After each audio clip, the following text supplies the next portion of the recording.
France et le Sénégal. Ce texte nous a été présenté sous un angle exclusivement juridique.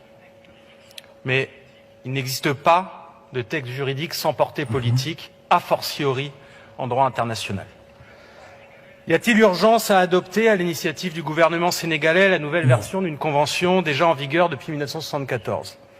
Et alors même que cette dernière a depuis déjà été complétée par plusieurs mécanismes juridiques multilatéraux ? Non. Non, car on ne peut ignorer le contexte politique sénégalais marqué par la dérive d'un président qui réprime et criminalise son opposition. Cette même opposition sénégalaise nous parle. Sachons l'entendre. En l'état, nous dit-elle, cette convention pourrait être détournée au service des objectifs politiques du président Macky Sall. Ce dernier utilise la tactique de lawfare, qui donne les apparences de la justice à la répression politique. En témoignent les arrestations et détentions d'opposants, l'interdiction des rassemblements organisés par l'opposition, les 18 morts causés par les répressions des manifestations depuis juin 2021. Ces pratiques vont de pair avec la mise au pas croissante des pouvoirs législatifs et judiciaires par le pouvoir exécutif, notamment par la réforme du Code pénal de 2021, qui étend la qualification de terrorisme à des infractions relevant d'abord de la lutte politique et sociale interne au Sénégal. C'est pourquoi, nous dit encore l'opposition sénégalaise, il aurait entre autres fallu que cette convention précise, je cite, que pour toute demande d'extradition liée à des faits présumés de terrorisme, les parties s'engagent à se conformer aux standards internationaux et classiques en matière de définition du terrorisme. Avons-nous ces garanties concernant le Sénégal? Non.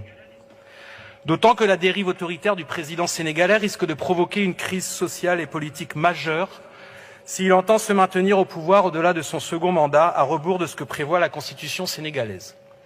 L'élection présidentielle est prévue dans 1 an.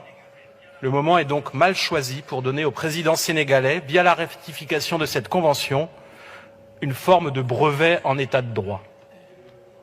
La France insoumise soutient évidemment le principe de coopération en matière judiciaire.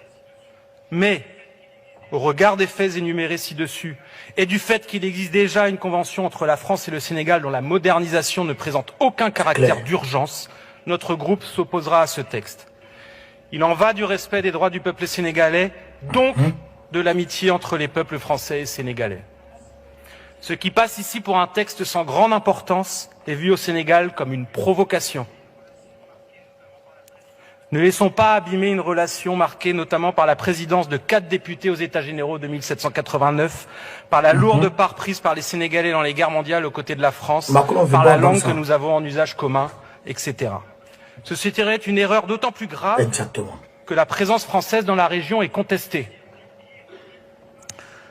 Notre pays y est rendu coupable de tous les maux. Ce traitement est injuste et mensonger. La propagande, notamment russe, n'y est pas pour rien. Mais la vérité est que cette propagande n'aurait aucune prise si le gouvernement français n'avait pas multiplié les erreurs dans la région.